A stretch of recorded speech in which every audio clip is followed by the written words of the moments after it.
प्रिय छात्रों, आज हम कक्षा 9 में नई अध्याय 6 छठी, जिसका नाम है सरल रेखीय आकृतियाँ शुरू कर रहे हैं। तो सरल रेखाओं से बनी हुई आकृति यानी रेखाखंड और कोण के बारे में अपन पूर्व में अध्ययन कर चुके हैं। अब तीन रेखाखंडों से, तीन या तीन से अधिक रेखाखंडों से बनी हुई आकृतियों के बारे में अध्ययन करेंगे। तो सबसे पहले तीन रेखाखंडों से बनने वाली आकृति कौन सी होती है? हमारी त्रिभुज होती है। तो त्रिभुज के बारे में आज अपन आपसे चर्चा कर रहे हैं। त्रिभुज, त्रिभुज की परिभाषा अब आप देख रहे हैं कि ये रेखाखंड हो गया एक, ये दूसरा हो गया, ये तीन, ए बी सी। तो एक तो अपन लिखते हैं तीन रेखाखंडों से बनी आकृति, तीन रेखाखंड, तो एक ये हो गया, एक ये हो गया, एक ये हो गया। क्या इससे कोई आकृति बनी? नहीं। तो यहाँ पर जो आकृति बन रही है वो कैसी है? घिरी हुई आकृति है, बंद आकृति है। तो अपनी परिभाषा क्या हो गई? तीन रेखाखंडों से घिरी हुई आकृति को या परिबद्ध क्षेत्र को हम त्रिभुज कहते हैं। तो तीन रेखाखंडों से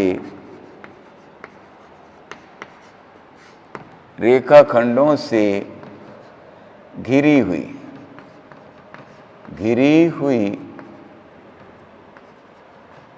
आकृति को त्रिभुज कहते हैं। त्रिभुज कहते हैं।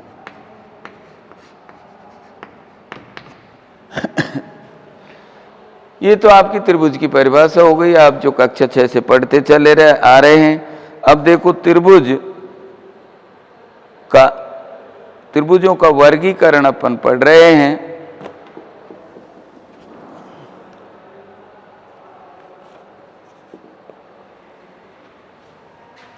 अब हम अपना टॉपिक है त्रिभुजों का वर्गीकरण। त्रिभुजों का वर्गीकरण सबसे पहला है इसमें भुजाओं के आधार पर। भुजाओं के आधार पर ये है। देखिए, त्रिभुज 6 प्रकार के होते हैं, जिसमें 3 भुजाओं के आधार पर और 3 कोणों के आधार पर। तो भुजाओं के आधार पर त्रिभुज 3 प्रकार के होते हैं। सबसे पहला है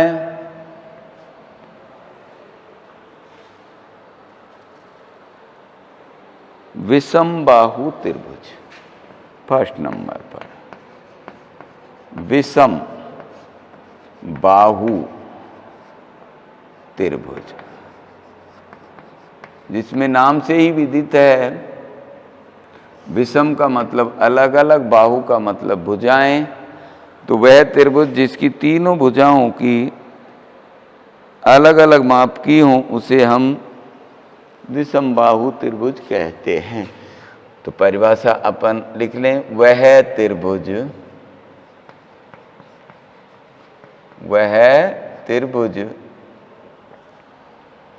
जिसकी तीनों भुजाओं या जिसकी तीनों भुजाएं अलग अलग, भिन्न भिन्न, अलग अलग माप की हों। विषमबाहु त्रिभुज कहते हैं।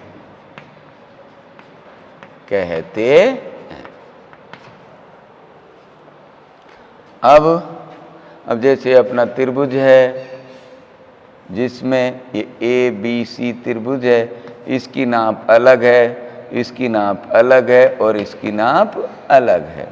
अलग अलग नाप है। मान लीजिए ये 4 सेंटीमीटर है, ये 5 सेंटीमीटर है और ये 6 सेंटीमीटर है, तो ये त्रिभुज कैसा हो गया हमारा?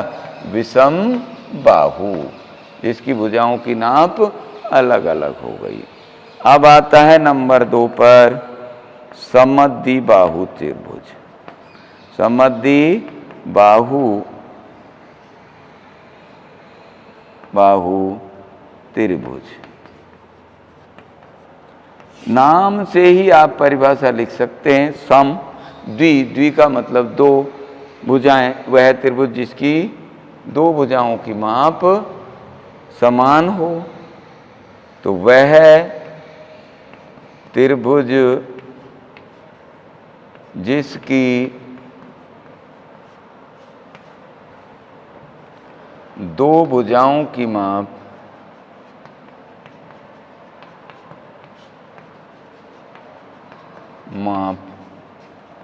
समान हो अर्थात बराबर हो, तथा तीसरी भुजा की माप भिन्न हो, अलग हो। समद्विबाहु त्रिभुज कहलाता है। समद्विबाहु त्रिभुज कहलाता है। जैसे देखिए कि ये हमने त्रिभुज बना लिया कोई, ये और ये ले लिया और ये ले लिया। अब इसमें देखें अपन, ये ए बी सी है, तो ये भुजा और ये भुजा तो दोनों बराबर नाप की हैं, ये अलग है। ये मान लीजिए 4 सेंटीमीटर है और ये भी 4 सेंटीमीटर होगी, और ये मान लीजिए 5 सेंटीमीटर हो गई। तो जिसमें क्या दिया है हमें? ए बी बराबर बी सी दी गई है और ए सी अलग है। तो वह त्रिभुज जिसकी 2 भुजाओं की माप समान हो तथा तीसरी भुजा की माप भिन्न हो, समद्विबाहु त्रिभुज कहलाता है। अब देखिए आप इसका तीसरा प्रकार, वो है समबाहु त्रिभुज। कौन सा त्रिभुज? समबाहु त्रिभुज। नंबर 3 समबाहु त्रिभुज। यस, अब तो आप लिख सकते हैं स्वयं कि वह त्रिभुज जिसकी तीनों भुजाओं की माप समान हो, वह त्रिभुज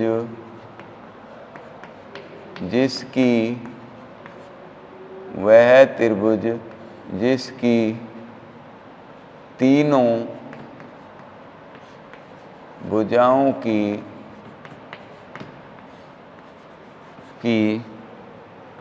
माप समान हो, समबाहु त्रिभुज कहलाता है। समबाहु त्रिभुज कहलाता है। देखिए जैसे ये त्रिभुज है अपना ए बी सी, इसकी ये 5 सेंटीमीटर है भुजा, ये भी 5 सेंटीमीटर है और ये भी 5 सेंटीमीटर है। संकेतों में यहाँ पर भी एक चिन्ह, यहाँ पर भी और यहाँ पर भी, सब पे समान चिन्ह लगे हैं, तो इसका मतलब तीनों भुजाओं की लंबाई बराबर है। तो इस प्रकार से भुजाओं के आधार पर त्रिभुज कितने प्रकार के हो गए? 3 प्रकार के। अब हम ले रहे हैं कोणों के आधार पर। कोणों के आधार पर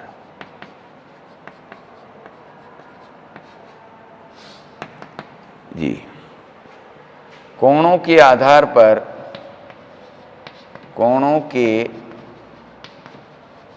आधार पर त्रिभुज 3 प्रकार के होते हैं, कौन कौन से? पहला है अपना न्यून कोण त्रिभुज। न्यून कोण त्रिभुज। न्यून कोण, न्यून का मतलब होता है छोटा, अर्थात वह त्रिभुज जिसका प्रत्येक कोण 90 डिग्री से छोटा हो।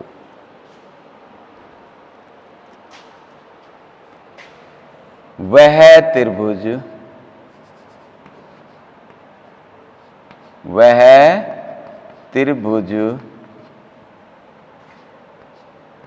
जिसका प्रत्येक कोण, त्रिभुज में कितने कोण होते हैं? 3 कोण होते हैं और 3 भुजाएं होती हैं। तो वह त्रिभुज जिसका प्रत्येक कोण 90 डिग्री से छोटा, लेस देन 90, छोटा हो, न्यून कोण त्रिभुज कहलाता है। चित्र देखें कि ये हमारा त्रिभुज है,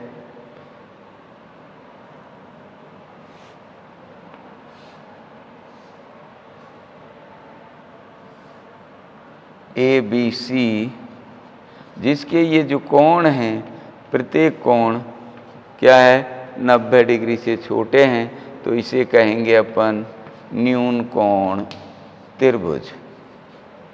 न्यून कोण त्रिभुज। दूसरा है हमारा समकोण। समकोण त्रिभुज। समकोण त्रिभुज। सम माने समान से मतलब नहीं है यहाँ पर कि सम या जिसके सब कोण बराबर हों, ऐसा नहीं। वह त्रिभुज जिसका एक कोण समकोण, समकोण कहते हैं 90 डिग्री के कोण को, पूरा एक ही शब्द है ये समकोण। तो वह त्रिभुज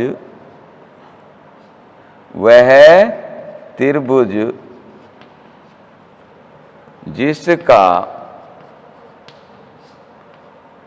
एक कोण 90 डिग्री का हो, समकोण त्रिभुज कहलाता है। से ये हमारा त्रिभुज है।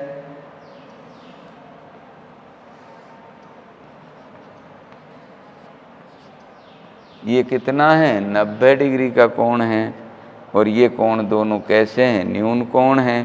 तो ये हो गया अपना 90 डिग्री का कोण, तो इसे कहेंगे अपन समकोण त्रिभुज। समकोण त्रिभुज। अब देखिए इसका तीसरा प्रकार, वो होता है अधिक कोण त्रिभुज। अधिक कोण त्रिभुज।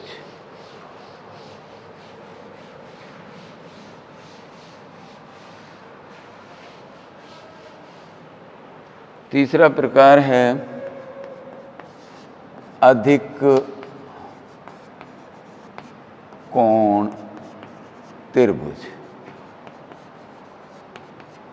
अधिक कोण परिभाषा आप लिख सकते हैं, अब कोई टेंशन नहीं है। वह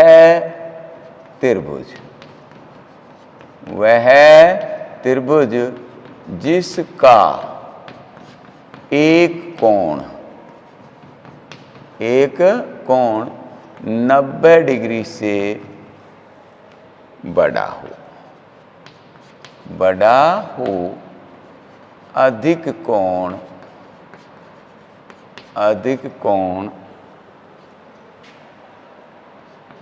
त्रिभुज कहलाता है, अधिक कोण त्रिभुज कहलाता है।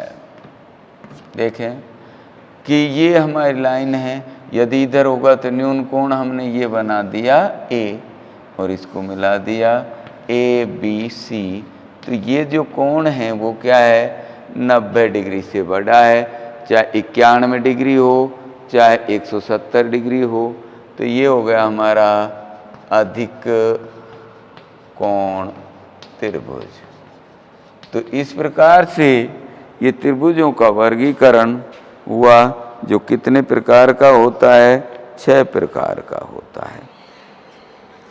अब सबसे मोस्ट जो है प्रमेय, यहाँ अब आपकी जो अध्याय 6 में पहली प्रमेय है, सबसे मोस्ट इम्पोर्टेंट प्रमेय है, वो है त्रिभुज कोण योग गुणधर्म, जो अपन छठी क्लास से क्या उससे भी पहले पढ़ते आ रहे हैं कि त्रिभुज के तीनों कोणों का योग 180 डिग्री होता है।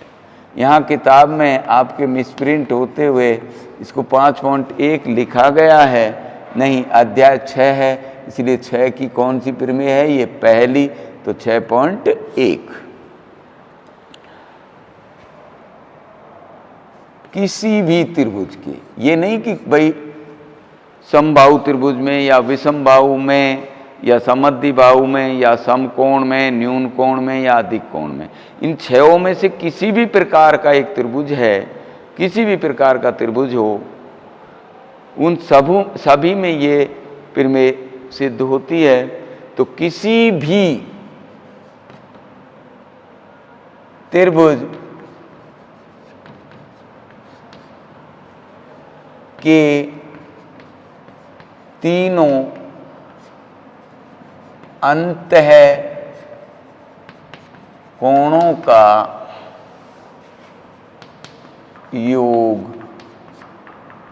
2 समकोण होता है। 2 समकोण आप जानते हैं क्या होता है, 2 समकोण, एक समकोण का मान कितना होता है, 90 डिग्री, तो 2 समकोण का मान कितना हो गया, 180 डिग्री।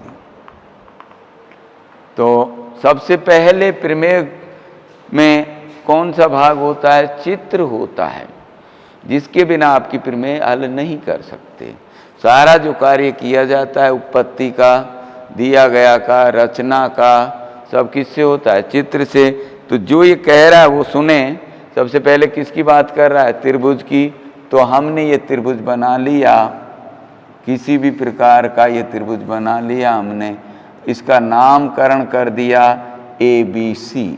हमने बनाया है तो नामकरण भी हम ही करेंगे, कोई जरूर नहीं है कि बगल वाला लड़का ABC लिख रहा है तो हम भी ABC लिखें। हम लिख लें PQR, DEF, LMN, कुछ भी नाम लिखें। अब इसके ये जो कोण है, ये कैसे कोण है, अंतः कोण है। तो अब हम ये कह रहे हैं कि अंतः कोण, तो और कौन से कोण होते हैं, यदि इस भुजा को बढ़ा दें तो इस प्रकार से ये जो कोण बना है इसे क्या कहते हैं, बहिष्कोण कहते हैं। इसलिए मैंने स्पेशली यहाँ पर कहा है अंतः कोण। अंतः कोण का मतलब अंदर की ओर बने हुए कोण। इनको रोल नंबर दे दें 1, 2 और 3। तो हमें दिया है, क्या दिया है, सोचिए आप क्या लिखा है, किसी भी त्रिभुज के तीनों अंतः कोण। तो हमें दिया क्या है, एक त्रिभुज। क्या दिया है हमें, एक त्रिभुज। अब त्रिभुज का हमने नाम रख दिया, इसलिए बेनाम नहीं कहेंगे अपन। तो क्या हो गया, दिया है हमें एक त्रिभुज ABC। त्रिभुज का नाम क्या रख दिया हमने, ABC, जिसमें कोण 1, कोण 2 व कोण 3 अंतः कोण हैं। कैसे कोण हैं? अंतः कोण है। अब दूसरा जो टॉपिक होता है अपना, वो सबसे मुख्य होता है कि हमें क्या सिद्ध करना है। हमें क्या सिद्ध करना है?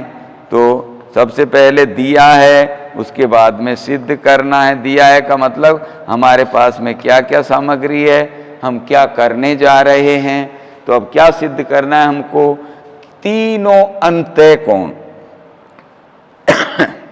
अंतः कोण कौन कौन से हो गए? कोण 1, कोण 2 और कोण 3। तीनों अंतः कोणों का योग। योग का मतलब हमने सबको जोड़ दिया तो कितना होगा? ये नहीं कि 2 और 3 और 2 5 और 1 6, ये रोल नंबर है। अब रोल नंबर 50 है किसी का, तो ये थोड़ी ना है कि वो उस पे 50 लड़के हैं, लड़का एक ही है।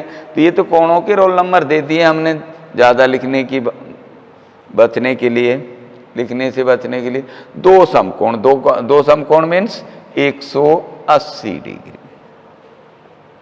अब है हमारी रचना। तीसरा टॉपिक है रचना बिंदु। इसी का तीसरा बिंदु है रचना। देखिए अब इन सभी कोणों को अपन एक बिंदु पर लाएं किसी भी प्रकार से। तो या तो बिंदु सी से इसके समांतर रेखा खींचिएगा, इसको आगे बढ़ा दीजिएगा, तो ये सारे ये कोण इसके बराबर हो जाएगा और यहाँ जो कोण बनेगा वो इसका संगत कोण हो जाएगा। या फिर बिंदु ए से, बिंदु ए से गुजरती हुई रेखा, बिंदु ए से गुजरती हुई रेखा EF, बिंदु ए से गुजरती हुई रेखा EF। EF ऐसे ही नहीं कि यूं खींच दी यूं खींच दी, नहीं, कुछ शर्त के अनुसार समांतर होनी चाहिए। किसके? BC के। खींची खींची बिंदु ए से, ए से गुजरती हुई रेखा EF समांतर BC खींची। अब ये दोनों रेखाएं समांतर हैं, तो ये कोण को अपन ने रोल नंबर दे दिया क्या? 4 और इसको दे दिया 5। अब देखें उपपत्ति, जो बहुत ही महत्वपूर्ण बिंदु है प्रमेय का, जिसका हम यानी इसका अब हम क्या करेंगे? सत्यापन करेंगे, प्रमाण देंगे कि त्रिभुज के तीनों कोणों का योग 2 समकोण होता है या कम होता है या ज़्यादा होता है, या 2 समकोण ही क्यों होता है। तो देखें अपन पढ़ चुके हैं 2 समांतर रेखाओं को, 2 समांतर रेखाओं को जब एक तिर्यक रेखा काटे, जब एक तिर्यक रेखा काटे तो जो Z की आकृति पर बने कोण होते हैं उनको क्या कहते हैं अपन? एकांतर कोण। क्या कहते हैं? एकांतर कोण। तो यहां देखिए ऐसी स्थिति कहां बन रही है, मैं लिख रहा हूं, आपको देखने की कोशिश करें। चूंकि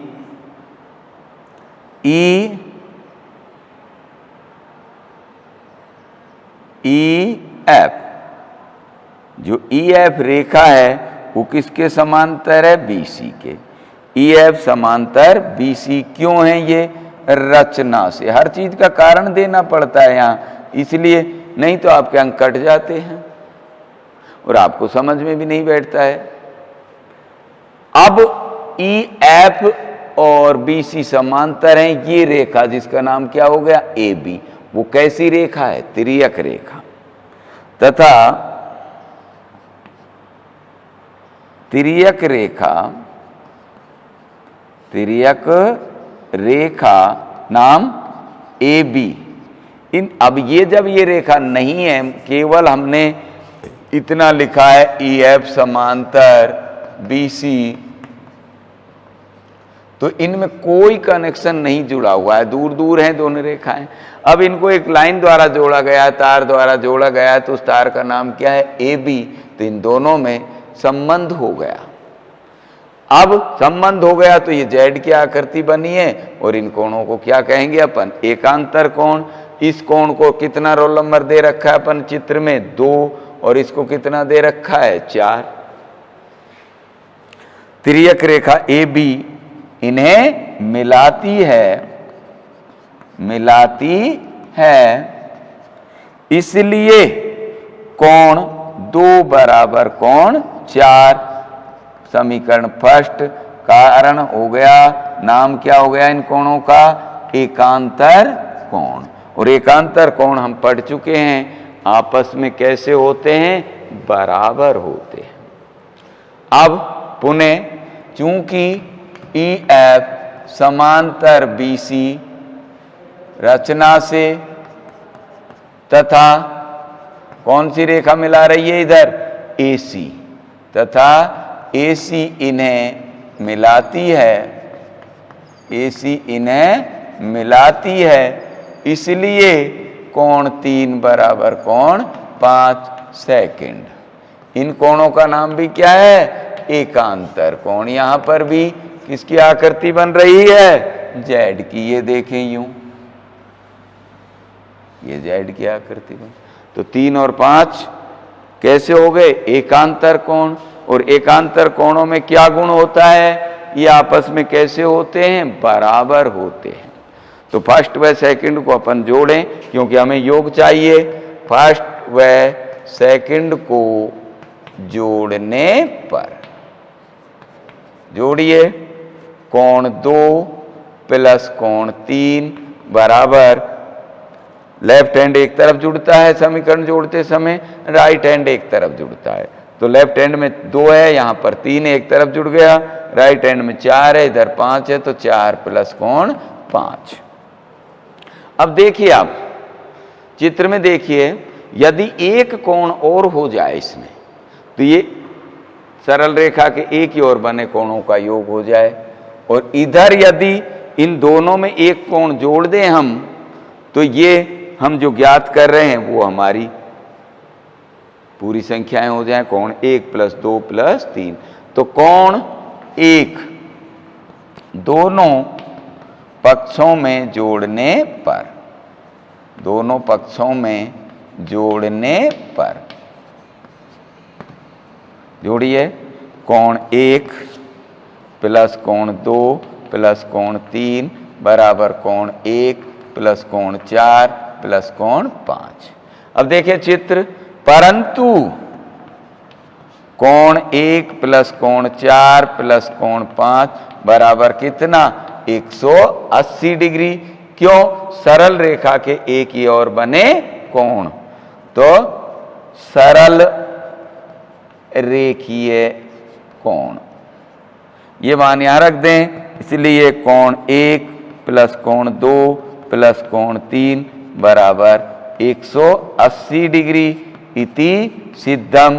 तो अब हम कह सकते हैं कि त्रिभुज के तीनों कोणों का योग निश्चित ही 180 डिग्री होता है। यही हमको सिद्ध करना था।